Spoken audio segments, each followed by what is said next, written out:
estuve en Amazonia brasileña, Amazonia o Amazonía, porque en portugués es Amazonia, en español Amazonía. Y bueno, fui allí porque el trabajo final de máster lo hice sobre cómo los grandes proyectos afectan a los derechos de los pueblos indígenas, cómo los vulneran. Mi experiencia se sale un poco de... Bueno, antes de ir ya se salía un poco de lo que era una experiencia normal de prácticas en una ONG como tal. Y bueno, ya les contaré un poco lo que hice. Yo soy de Canarias y por eso de una isla pequeña de 87.000 habitantes. Entonces sí, aproveché la presentación que he hecho allí en algunos colegios, un poco sensibilizando, y añadí algunas cosas para aquí. Pues nada, salgo de... En 2007 conozco una persona que trabaja en Amazonia y quedó tocada con ese tema y decido aprovechar eso para irme para allá. La ONG que me acompaña desde aquí en el papel, porque fue en el papel, fue Entre Culturas, y allí trabajé con el equipo itinerante y el Consejo Indigenista Misionero, el CIMI. Entonces me gustaría explicar un poco el equipo itinerante porque ninguna de las dos instituciones son ONGs. Entonces, pues, ya yo sabía que mi experiencia no se iba a corresponder a unos estándares, por así decirlo. Entonces el equipo itinerante es un equipo de personas de distintas instituciones religiosas y laicas que trabajan con indígenas, ribereños y marginalizados urbanos. Tienen 3 núcleos en Manaus, en la frontera con Venezuela, en Boavista, y en la frontera con Colombia y Perú, en Tabatinga. Y el CIMI es bueno, el equipo itinerante, su trabajo es de hacer red con instituciones que ya trabajan con estos pueblos, es decir, que ellos mismos no trabajan no hacen una tarea focalizada, de hecho no tienen estructura jurídica, no tienen una institución creada como tal, solo de nombre. Y el Consejo Indigenista Misionero, el CIMI, es la organización más importante que trabaja con indígenas en Brasil. No hacen nada de evangelización, es decir, es una organización de la iglesia, pero bastante independiente. En América Latina la iglesia también tiene otro peso que aquí y otra visión. ¿Para hacer qué? Me fui para hacer qué, para hacer nada y muy entrecomillado. Muy entrecomillado porque lo primero es que te encuentras con otros ritmos. Yo además tuve que cambiar el billete como 3 días antes de irme por un problema con la documentación. Llegas allí y lo que está preparado, no hay nada preparado. Entonces nada muy entrecomillado porque es cambiar nuestra lógica de hacer por dejarte hacer. Entonces en realidad sí haces, ¿no? Estás, aprendes, acompañas, conoces la realidad. A mí me interesaba mucho conocer el tema de Belomonte, que es una gran hidroeléctrica que hay, que traté en el trabajo fin de máster, y bueno, la conocí. Y yo divido la experiencia como una experiencia de dualidades. Mi base estaba en Manaus, que es una ciudad cualquiera de 2 millones de habitantes, pero el equipo itinerante tiene como filosofía vivir como vive la gente. Entonces en Manaus, la ciudad, vivían como con los marginalizados urbanos en un barrio de palafitos, pues que nada, que está la misma ciudad y son unos contrastes enormes. Y de Manaus salía a las áreas indígenas con los compañeros del CIMI. En un primer momento pensábamos que iba a ser con el equipo itinerante y no fue así, era con el CIMI. Entonces era un desafío porque yo no sabía a lo que realmente iba.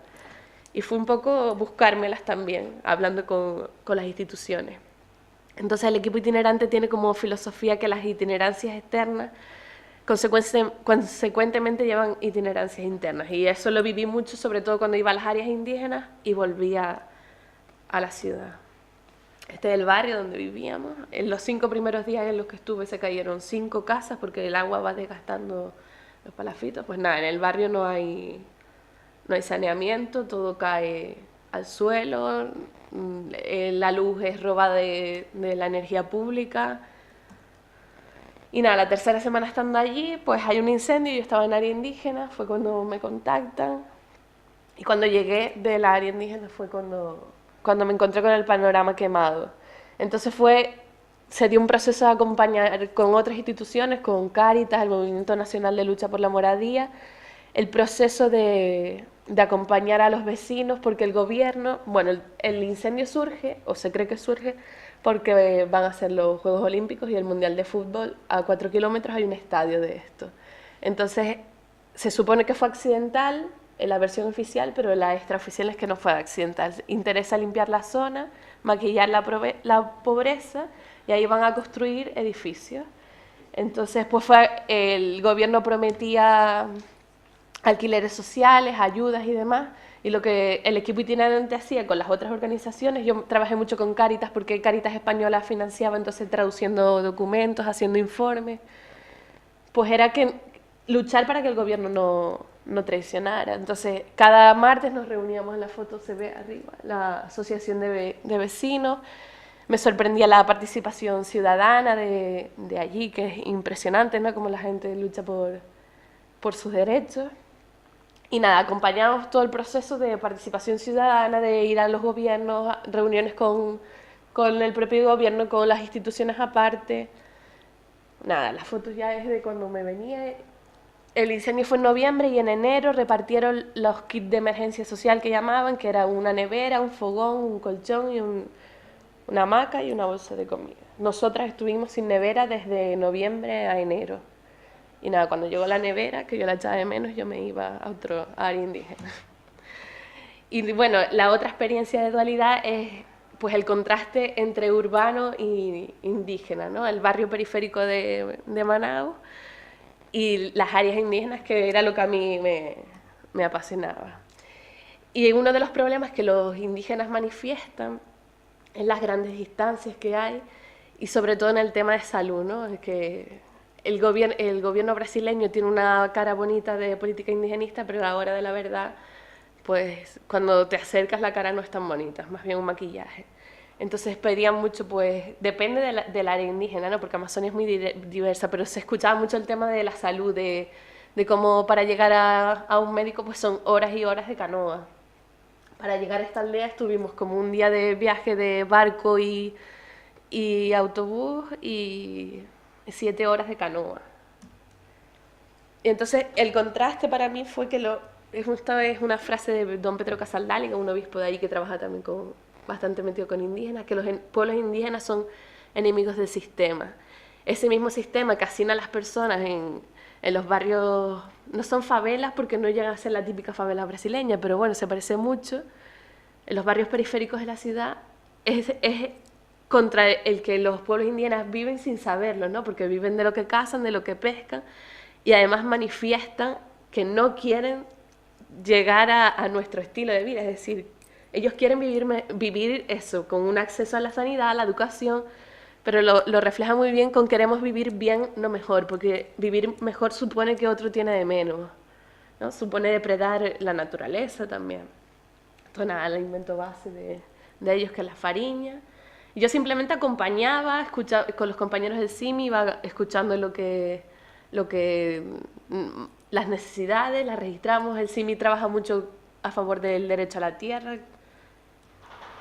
Y bueno, Amazonia es muy diversa, ¿no? Yo estuve en 3 estados diferentes de lo que es la Amazonia brasileña, y pensamos que son indígenas pues desnudos, de poco contacto, que hablan lenguas indígenas, que no hablan portugués, y que Amazonia es todo selva cerrada, y Amazonia también es sabana. Esto es al norte con Venezuela, no es la típica selva verde. Yo estuve sobre todo con pueblos de contacto porque es muy difícil llegar a pueblos de poco contacto, por ejemplo Yanomami, Surajá, es muy difícil. Y nada, yo a veces llegaba a una aldea sola porque las circunstancias se dieron así y los planes allí cambian a cada 2 por 3, y llegaba, me acogían, me quedaba en su casa sola, sin ningún compañero, me dejaban y después me iba a recoger. Y estaba una semana a lo mejor compartiendo con la gente, pues su vida diaria, escuchándoles, ellos me contaban sus preocupaciones, pues para mí fue muy rico, a pesar de que no responde a una gestión de un proyecto, de una capacidad para acompañar, para cuidar, para ponerse en mi lugar ellos, ¿no? De decir, eres de otra cultura, otro clima, increíble. Para mí, ayer lo hablábamos con Pepe, la experiencia fue más bien una experiencia personal que profesional, es decir, si yo no me hice una mujer hecha y derecha en estos 5 meses, dudo que me lo vaya a hacer ahora. También ellos se preocupaban, y yo me preocupé mucho también de aprender la cultura, me enseñaron un poco de lengua macuxí, de artesanía. Cuando llegué me pusieron un nombre, ¿no? me decían que allá donde fuera me presentara con el nombre Macusi, Uyese Macusipe Wei, que significa me llamo Sol, porque decían que era muy blanca. Y esto es el tema ya de que más afectaba a la tesina, los grandes proyectos. Me costó pelearlo mucho porque quedaba bastante lejos del núcleo de Manaus, donde vivía. Y esto fue en el estado de Pará el mes de febrero. Visitamos aldeas ribereñas indígenas afectadas sobre todo por grandes hidroeléctricas.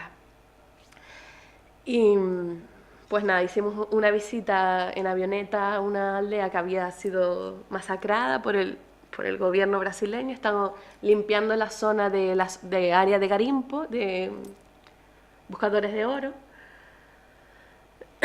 Y esta aldea en concreto tenía un convenio con los garimpeiros para que permanecieran allí y les dejaran parte de ingresos a ellos. Entonces, limpiando el área, la Policía Nacional mató a un indígena y a la aldea no había llegado nadie después de eso. La operación era conocida como El Dorado y nada, nos fuimos allí en una hora de vuelo, estuvimos poco tiempo porque también teníamos que hacer otras visitas a otras aldeas y ellos pudieron hacer sus primeros depoimientos, sus primeros testimonios, ¿no? Contar las balas que habían tirado, fue masacre desde el aire y desde tierra, disparando desde helicópteros y desde tierra. Y esto ha desencadenado ahora una serie de manifestaciones contra las hidroeléctricas, no solo en este río que es el río Tapajós, sino en el río Chingú, que es donde está Belo Monte. Y bueno, lo que yo sentía era una vergüenza del prototipo occidental, porque además sentía que los problemas de la colonización todavía persisten. Y a pesar del prototipo eso, blanco, rubio, europeo, cómo esa gente te acogía, ¿no? De vez en cuando soltaba la lanza de ustedes colonizadores, pero que nadie sabe que vas a llegar después de 7 horas de canoa a una casa y te dejan colgar tu hamaca y quedarte a dormir y te dan de comer. A mí eso me impresionaba mucho.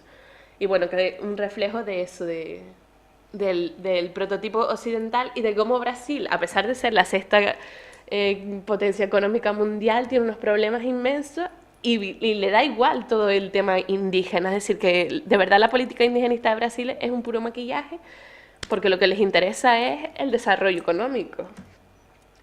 Belo Monte, Belo Monstro, como lo llaman allí, se prevé que sea la tercera hidroeléctrica más grande del mundo, desplaza a 20.000 personas y afecta a 40.000 personas. Yo di una vuelta por el río Chingú, que pues nada, es un río que lleva más de 3.000 kilómetros, más grande que el Ebro, que es el río más grande de España, es un afluente del Amazonas. Y lo que pretende Belo Monte es secar 100 kilómetros de río. Entonces, pues nada, engañan a los indígenas, los compran, les regalan barcos, coches, cosas que los indígenas no están acostumbrados a tener y que se encargan encima todo su sistema cultural. Nada más llegar a esta zona de obras llegó la Policía Nacional. Sabía que nosotros estábamos allí, estaba todo controlado. Esta es la secadera que divide el río, que lo seca totalmente. CCBM Mata. CCBM es el consorcio constructor de Belo Monte y verdaderamente a mí me daba asco todo el sistema de la empresa constructora. Altamira es la ciudad más cercana a donde está siendo construida la hidroeléctrica. Está superpoblada, se respira un ambiente de inseguridad, de control de esto. Participamos en una reunión de planificación de todas las organizaciones que están contra Belo Monte, un fin de semana. A mí no me querían dejar participar porque casi nadie sabía quién era y podía ser, que no podía ser de confianza. Terminaron dejándome participar y el último día descubrieron que un propio voluntario del movimiento Chingú Vivo para Siempre, que es el que aglutina a todas las organizaciones, estaba filmando toda la reunión con un bolígrafo espía. Y pasaba los datos al consorcio constructor, le pagaban una pasta y llevaba meses pasando información. Es decir, tiene un poder tal que toda la ciudad está controlada por esta gente. La Volta Grande do Xingu ya se notaban los primeros efectos. Los indígenas decían pues que las corrientes en el agua están cambiando, ya no pueden pasar con sus canoas porque pues eso, la corriente cambia, es más fuerte más fuerte, no se pueden bañar ya en el río porque les pica la piel, no pueden ir a cazar porque para la obra ponen grandes focos y la casa se espanta, tampoco hay peces ya. Esto es un cartel de las pocas casas habitadas que quedan en la vera del río. No quiero la represa de Belomonte. Y yo tampoco, siempre digo. Y nada, ya para terminar así brevemente. ¿Ustedes qué quieren? ¿No? Siempre dije que aproveché la presentación de los colegios para hacer reflexionar un poco de qué queremos nosotros, qué sistema, qué sistema tenemos aquí y qué sistema queremos para allí, ¿no? Las diferencias. Y a mí una cosa que me impresionó mucho de los pueblos indígenas es las relaciones entre personas, ¿no? Como su vida es cazar, pescar y me gusta reivindicar que el indígena no es pobre porque tiene que comer, tiene que beber y no quiere más. Es decir, nuestro modelo de aglutinar y acumular no lo quieren. Entonces se basan en las relaciones intergeneracionales que son buenísimas. Yo qué sé, que es otra visión de la vida y que bueno, que es utópico decir que implantar ese sistema aquí, pero un poco tener una visión de levantarnos la mirada del ombligo y ver que hay algo más, pues para mí fue muy rico. Y no sé si se me queda algo, fui al fuego ahí. Y Morupemán es gracias de Makushi, que fue la aldea donde más tiempo estuve. Y nada, que pues eso, que a pesar de que mi experiencia no se correspondía, yo pensaba, pues la gente del máster tiene que estar toda gestionando proyectos, evaluando, planificando, y yo de eso no estoy haciendo nada, pero me estaba empapando de toda la realidad. Y nada, al final yo me quedé 5 meses, no me quedé 4, me quedé un mes más. Y pues nada, para mí fue súper grato. Y nada más. Gracias.